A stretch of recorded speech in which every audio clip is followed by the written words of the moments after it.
আসসালামু আলাইকুম। Software engineering lecture সিরিজে আপনাকে স্বাগতম। এই লেকচার ভিডিওতে আমরা কথা বলবো রিকোয়ারমেন্ট ভ্যালিডেশন টেকনিক নিয়ে।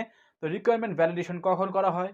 আমরা যখন একটি রিকোয়ারমেন্টকে ডকুমেন্ট করব, তার ঠিক আগ মুহূর্তে আমরা রিকোয়ারমেন্ট ভ্যালিডেশন করে নেই। তো ফার্স্ট অফ অল আমরা করি ফিজিবিলিটি স্টাডি, দেন আমরা করি রিকোয়ারমেন্ট এলিসিটেশন অ্যান্ড অ্যানালাইসিস, দেন আমরা করি রিকোয়ারমেন্ট স্পেসিফিকেশন, এরপর আমরা করি রিকোয়ারমেন্ট ভ্যালিডেশন। তো রিকোয়ারমেন্ট ভ্যালিডেশন আমরা কেন করি?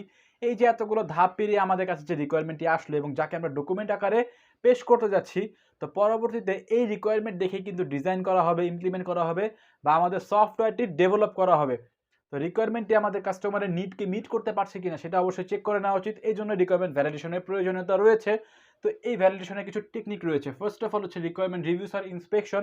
তো ইন জেনারেল নর্মাল ওয়েতে এই অ্যানালাইসিস টিম বা এক্সপার্ট টিম হচ্ছে রিভিউ করে রিকোয়ারমেন্ট সব ঠিকঠাক আছে কিনা। সেকেন্ড হচ্ছে প্রোটোটাইপিং। একটা এক্সিকিউটেবল প্রোটোটাইপিং একটা মডেল দিয়ে এই রিকোয়ারমেন্ট জাজ করা হয় যে এই মডেল অনুযায়ী যদি আমরা সব ঠিকঠাক মতো বসাই তাহলে আমাদের ক্লায়েন্টের নিড কি মিট করতে পারে সফটওয়্যার। যদি পারে তাহলে আমরা অ্যাকসেপ্ট করে নেই। থার্ড হচ্ছে টেস্ট কেস জেনারেশন।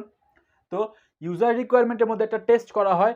এখন যদি এই টেস্ট যদি আমরা করতে পারি তাহলে আমরা অ্যাকসেপ্ট করি, আর যদি টেস্ট না করা যায় তার মানে হচ্ছে আমরা ফার্দার যে ডিজাইন রয়েছে, তারপর ইমপ্লিমেন্টেশন রয়েছে, কোডিং পার্ট রয়েছে, এগুলো আমাদের কিছুই করা সম্ভব হবে না। কারণ টেস্টে যদি আমরা রিকোয়ারমেন্ট টেস্ট না করতে পারি তাহলে ডিজাইন ইমপ্লিমেন্টেশন করা সম্ভব হবে না। তো টেস্ট কেস জেনারেশন করা হয়। এবং লাস্ট হচ্ছে অটোমেটেড কনসিস্টেন্সি অ্যানালাইসিস। তো এই অ্যাপ্রোচের দ্বারা অটোমেটিক এরর ডিটেক্ট করা হয়। তো এই হচ্ছে রিকোয়ারমেন্ট ভ্যালিডেশন টেকনিক্স। আশা করি সবকিছু বুঝতে পেরেছেন। যদি আজকে লেকচার ভিডিও আপনার ভালো লেগে থাকে অবশ্যই এবং অবশ্যই ভিডিওতে লাইক দিবেন।